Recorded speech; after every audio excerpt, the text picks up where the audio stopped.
Incómoda que va a decir cosas incómodas. Nació en Buenos Aires en 1942. Tiene ciudadanía boliviana y argentina de origen. Estudió ciencias políticas y filosofía en universidades alemanas. La Universidad Libre de Berlín le concedió la venia de Yendi en 1976. Fue profesor visitante en universidades de Australia, Brasil, España y Suiza. Es miembro del número de la Academia Boliviana de las Ciencias y de la Real Academia Española de la Lengua, también de la Real Academia Norteamericana de la Lengua Española. Autor de varios libros sobre ecología social y tradiciones político-culturales latinoamericanas. También es docente de la carrera de Filosofía y doctor honoris causa otorgado por la Universidad Mayor de San Andrés. Así que por favor recibámosles con un aplauso.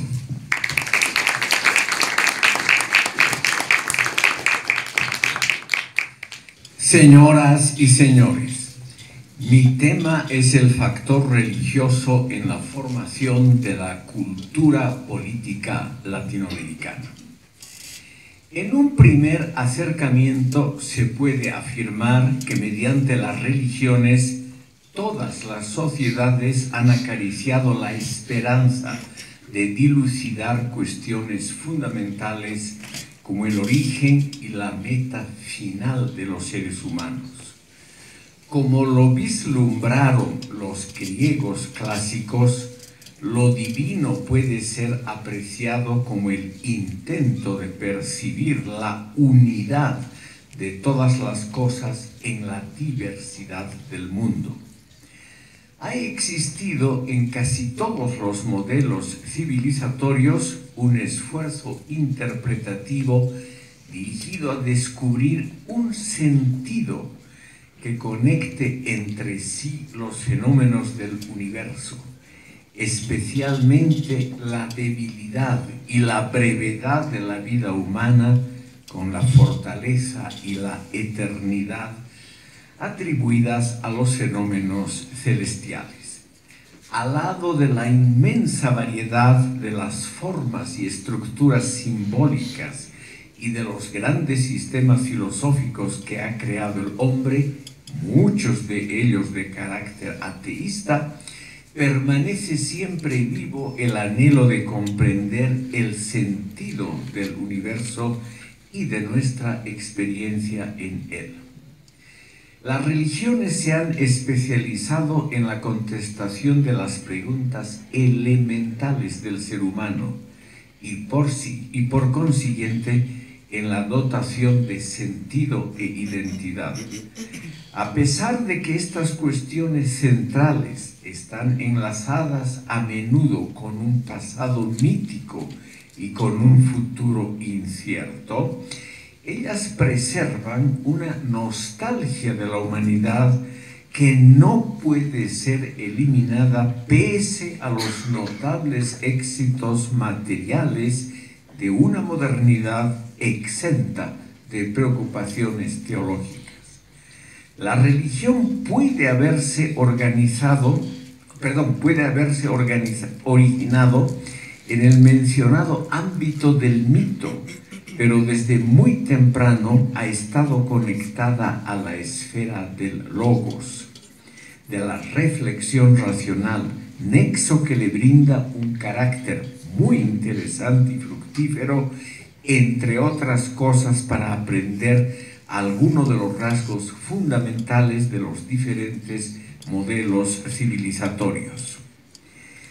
En un texto olvidado, el izquierdista Herbert Marcuse afirmó que la idea de la razón no es necesariamente antirreligiosa. La razón deja abierta la posibilidad de que el mundo sea una creación de Dios y que su ordenamiento sea divino y dirigido a un fin. Fin de la cita de Marcuse. Esto nos permite, por un lado, postular la relativa inteligibilidad del universo y, por otro, suponer que los credos religiosos todavía nos pueden brindar conocimientos razonables en varios terrenos. pueden, por ejemplo, enriquecer el campo sociopolítico mediante reflexiones de largo aliento indispensables para la problemática del medio ambiente. Las religiones, aseveró Octavio Paz, han constituido la respuesta a una necesidad profunda, pero apenas transmisible mediante conceptos racionales. Dice Paz a la letra, el regreso a esa totalidad de la que fuimos arrancados. El anhelo de retorno a esa patria original exhibe aspectos claramente prerracionales porque representa una esperanza honda y perenne de los mortales anterior a la reflexión filosófica que también puede ser expresada como la superación de los variados fenómenos de alienación. De acuerdo a Octavio Paz, el sentimiento religioso abarca la veneración de la obra de la creación, una especie de participación solidaria y fraternal que se expresa hoy mediante el designio de la protección ecológica. Desde tiempos remotos, el concepto de religión admite varias significaciones. El sentimiento religioso puede ser entendido como la unión mística del creyente con la divinidad y la aspiración a ser partícipe de la gracia de Dios. Todos los credos religiosos engloban la esperanza de dilucidar estas cuestiones fundamentales. En primer lugar, el designio de comprender el origen y el destino final de los humanos. Ha existido en casi todos los modelos civilizatorios un esfuerzo interpretativo dirigido a descubrir un sentido que concilie entre sí los múltiples aspectos del universo, especialmente la búsqueda de un nexo razonable entre la brevedad de la vida humana y la eternidad atribuida a los fenómenos celestiales. En este contexto, lo divino emerge como el intento, estimado público, de comprender la última razón del universo.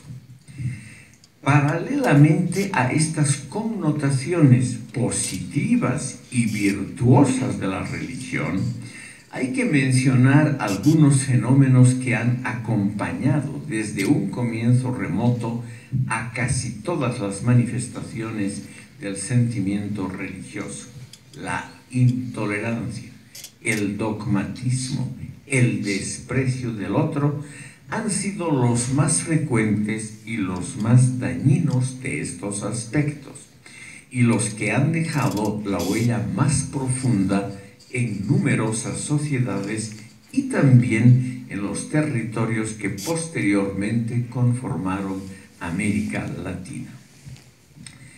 El factor religioso es fundamental para comprender la situación actual de la cultura política en América Latina, tanto en la época colonial como bajo los regímenes republicanos. La mayoría de la población estaba sometida a pautas de comportamiento que favorecían una identificación fácil de la sociedad respectiva con los gobiernos y los sistemas culturales imperantes. Estas normativas no fomentaron la formación de conciencias individuales autónomas con tendencia crítica.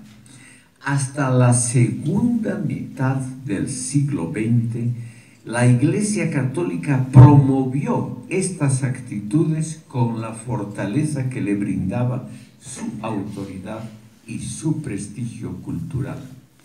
Se puede afirmar que la atmósfera general estaba impregnada por enseñanzas dogmáticas de origen religioso que poco a poco han cedido su lugar a ideologías políticas de distinto contenido, las que sin embargo rara vez han abarcado una orientación racional, pluralista y tolerante. Aunque el origen social haya experimentado paulatinamente desde comienzos del siglo XX la importación de tecnologías modernas que han cambiado completamente nuestra visión del mundo, se puede pensar que pervive todavía una especie de vieja rutina y convención en el plano político que tiene una raíz religiosa.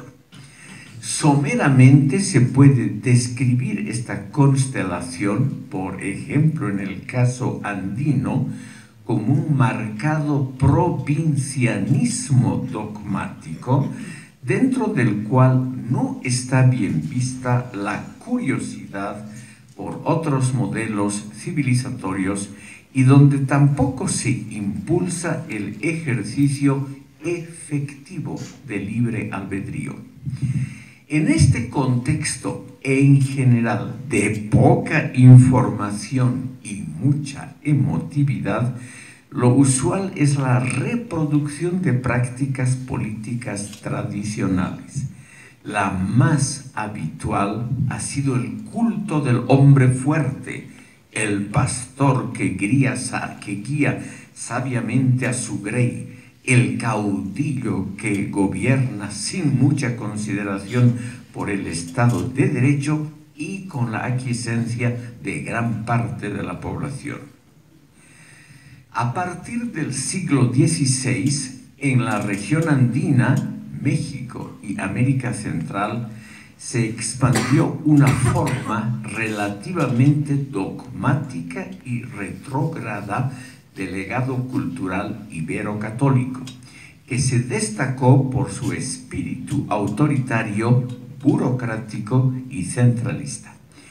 Estas aseveraciones críticas no se refieren a la esfera de las artes plásticas y las letras, las que, como se sabe, tuvieron un florecimiento enorme en aquellas áreas, sobre todo en México y en la región andina.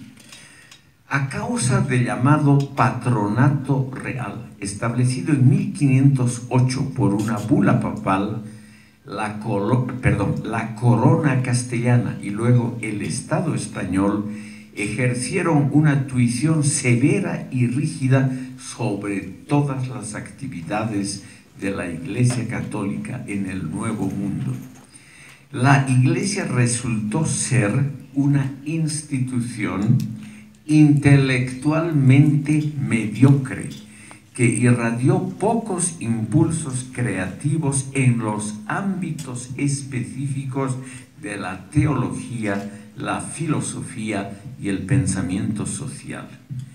Durante la colonia, el clero gozó de un alto prestigio social. La Iglesia promocionó un extraordinario despliegue de la arquitectura, la pintura y la escultura.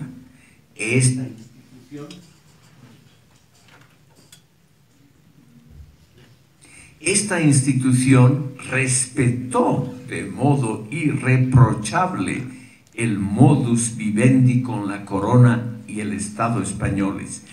Toleró sabiamente rituales, creencias y prácticas sincretistas, y sus tribunales inquisitoriales procedieron en contra de lo que sucedía en España con una tibieza encomiable. Pero esta Iglesia no produjo ningún movimiento cismático. Le faltaron la experiencia del disenso interno y la enriquecedora controversia teórica en torno a las últimas certidumbres dogmáticas. Debido a la enorme influencia que tuvo la Iglesia en los campos de la instrucción, la vida universitaria y la cultura, todo esto significó un obstáculo casi insuperable para el nacimiento de un espíritu crítico, científico y cosmopolita. cosmopolita. Todos estos aspectos son pasados por alto generosamente por los defensores contemporáneos del catolicismo izquierdista. Debido al enorme acervo documental que han dejado los 3 tribunales inquisitoriales en el Nuevo Mundo, en México, Cartagena de Indias y Lima, numerosos estudios en torno a la época colonial han utilizado estos materiales para reconstruir los aspectos más importantes de la mentalidad de aquella época y su imaginario colectivo y político. Algunos elementos centrales de lo que podríamos llamar la sociología política de la era colonial pueden ser analizados mediante la investigación de las prácticas inquisitoriales, y entonces se percibe la enorme influencia de factores religiosos sobre la esfera de las prácticas políticas.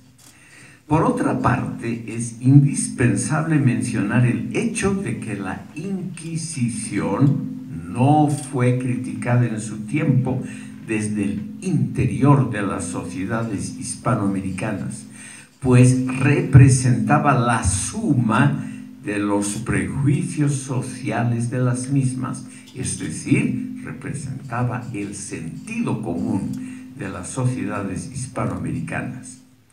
Lo mismo pasa con la cultura actual del autoritarismo en las regiones de América Latina, donde la modernización ha sido incompleta. Esta cultura política específica no llama la atención como algo que deba ser estudiado o criticado, porque es la mentalidad cotidiana que penetra con su influencia normativa casi todos los aspectos de la vida social. La Inquisición ayudó a establecer un amplio control moral junto con una dilatada represión en la esfera de las ideas, fomentando la noción de que la desviación política era uno de los mayores crímenes. Es probable que la actividad censora y punitiva de la Inquisición haya tenido consecuencias importantes sobre el ámbito de las mentalidades, pautas normativas y relaciones humanas. Como ya se mencionó, en la América hispana, la Inquisición representó un régimen relativamente laxo en comparación con lo que acontecía en España. Un ritmo procesual reducido, una presión limitada sobre las actividades culturales y relativamente pocas condenas a muerte. No suman 50 los que han sido quemados por los tribunales inquisitoriales en toda América Latina en 300 años. Es decir, lo que se quemaba en un solo fin de semana en cualquier ciudad española. Lo más relevante reside en el hecho de que el Santo Oficio, la Inquisición, ayudó a instaurar una sociedad dominada por la pedagogía del miedo, según la expresión entre tanto clásica de Bartolomé Benassar. La combinación de autoritarismo estatal, centralismo administrativo y dogmatismo religioso generó un orden social proclive al integrismo religioso, al infantilismo político y al antipluralismo social. Residuos importantes de todo lo que les estoy contando han perdurado hasta hoy. Y uno de los ejemplos más brillantes de que se ha mantenido así la situación es el régimen de la Revolución Cubana. Por ello hay que recordar que los factores de la cultura política del autoritarismo son históricos, es decir, pasajeros, cuando no efímeros, vistos desde una perspectiva de muy largo plazo. no conforman esencias inamovibles, perennes e inmutables de pueblos y sociedades, aunque pueden durar varias generaciones. En los países latinoamericanos existen hoy dilatados sectores urbanos que, por suerte, son favorables a las prácticas del pluralismo político e ideológico. Por ello, una primera conclusión provisional nos dice que estamos ante la posibilidad de una democratización más o menos perdurable. Los estratos juveniles urbanos aprecian no solo los progresos materiales de la modernización tecnológica y las modas culturales del momento, sino también, aunque en grado más restringido, las libertades políticas de origen liberal democrático y la relevancia de los derechos humanos. No hay duda de que, por otra parte, siguen vigentes las corrientes político-culturales que revitalizan constantemente el pasado, como lo hacen paradójicamente la teología y la filosofía de la liberación en el llamado etos barroco del catolicismo, corrientes que refuerzan las tradiciones colectivistas, autoritarias y centralistas y que son muy favorables a los regímenes populistas contemporáneos. En su accionar cotidiano, el populismo se apoya fuertemente en las rutinas del pasado, como en la astucia convencional, la viveza criolla, el cálculo rápido de oportunidades y las maniobras circunstanciales, rutinas que no deberían triunfar sobre la inteligencia creadora y los intentos racionales para mejorar el curso de los asuntos públicos a un largo plazo y en forma sostenida. Por ello hay que estudiar todavía los aspectos socioculturales que todavía constituyen la base de la mentalidad populista en América Latina. Considerando este trasfondo se puede entender mejor cuán expandida y profunda resulta ser la resistencia popular en América Latina a las formas contemporáneas de la democracia. Hay que considerar la alta posibilidad de que una creación fundamentalmente racionalista, como es la democracia contemporánea, sea extraña a dilatados segmentos sociales que solo han recibido influencias culturales muy convencionales y de carácter prerracional, como son todavía notables sectores poblacionales en el área latinoamericana. Esta situación ha sido conformada por varias herencias culturales, pero hay que mencionar que la religiosidad popular que se arrastra desde la época colonial es probablemente uno de los legados más nefastos, y lo digo claramente, de todas las herencias culturales en América Latina.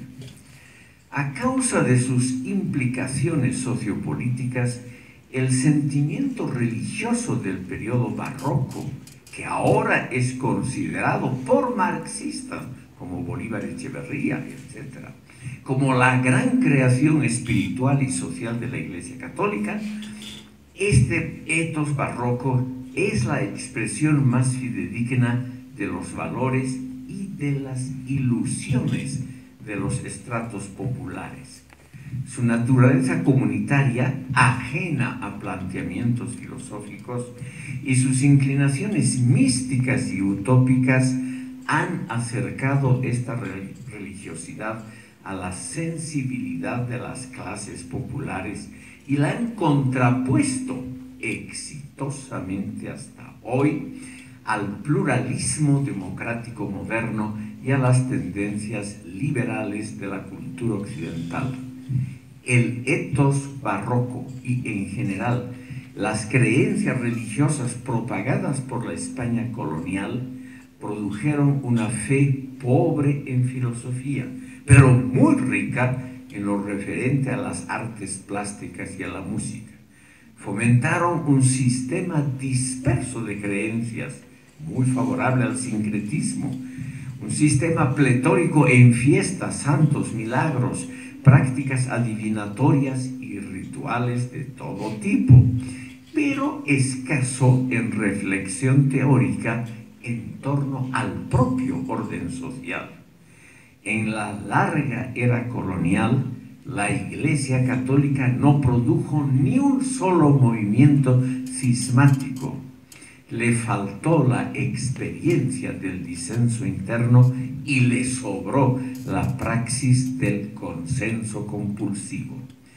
Debido a la enorme influencia que tuvo la Iglesia en los campos ya mencionados de la instrucción y de la vida universitaria, esto, estimado público, es hasta hoy un obstáculo muy grande para que América Latina llegue a un verdadero sistema democrático, moderno y pluralista.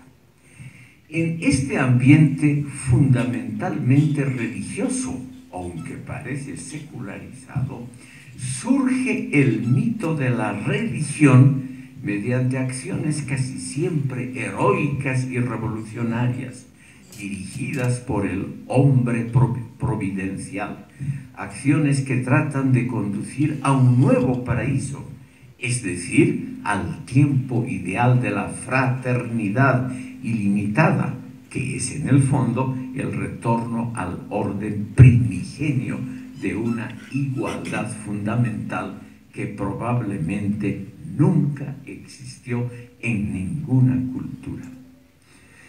Como señaló el historiador mexicano Enrique Krause, esta vocación redentoria y revolucionaria se da en un continente que conserva un celo apostólico y un espíritu de sacrificio propio de una cultura fundada en el siglo XVI por frailes misioneros. Los creyentes de esta fe suponen que la verdadera evolución política es idéntica a la voluntad de Dios y a la voluntad popular. Esta última, la voluntad popular, para convertirse en manifiesta, requiere de la interpretación auténtica de una iglesia, que en los tiempos modernos son las cofradías de intelectuales que hablan a nombre del espíritu del mundo. Y para encarnarse en la realidad, estos mitos presuponen la acción de verdaderos redentores, los grandes héroes que cumplen una misión trascendental para la cual están dotados del fuego divino. Desde el siglo XIX, la función y las características de estos superhombres han variado poca cosa. Distinguidos pensadores de muy diferente proveniencia ideológica, como Carlos Cullen, Enrique Dussel, Orlando Falsborda, Ezequiel Martínez Estrada y Leopoldo Cea, han celebrado las virtudes de los caudillos. Estos son vistos como los seres llamados por Dios para corregir por medio del fuego a una sociedad que habría perdido sus genuinas normas de justicia. Los caudillos tienen el trágico destino de cargar con los pecados de su pueblo y, guiados por los imperativos de la tierra y del ethos latinoamericano, llevan a buen término la sagrada misión de combatir el imperialismo del norte y sus valores de naturaleza egoísta y foránea. Pero, como afirma Enrique Krause, la fe en la redención no es la fe en la democracia. Como toda creencia dogmática, los credos políticos de contenido redentorio carecen de la proporcionalidad de los medios.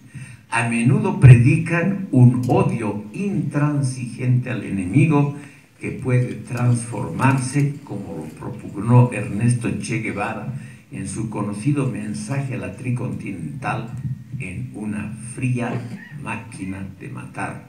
Esas son palabras de Guevara.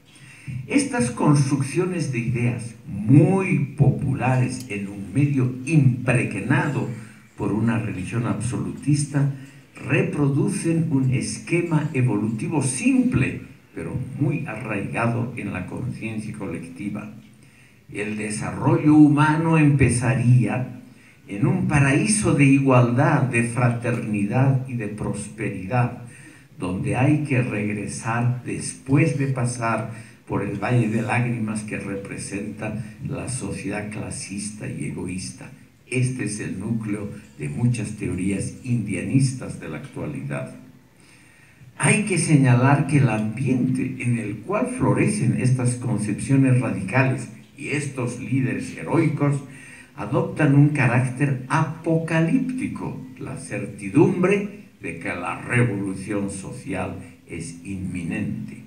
El camino al Calvario puede estar acompañado de violencia extrema, la cuota de muerte y sus tragedias inmensas, como dijo a la letra Ernesto Che Guevara, cuya responsabilidad reside siempre en los otros. Aunque los otros nos muestren siempre un sendero equivocado, nosotros tenemos el correcto, que es el sendero de nuestros mártires. Los movimientos guerrilleros latinoamericanos están llenos, estimado público, de estas tendencias.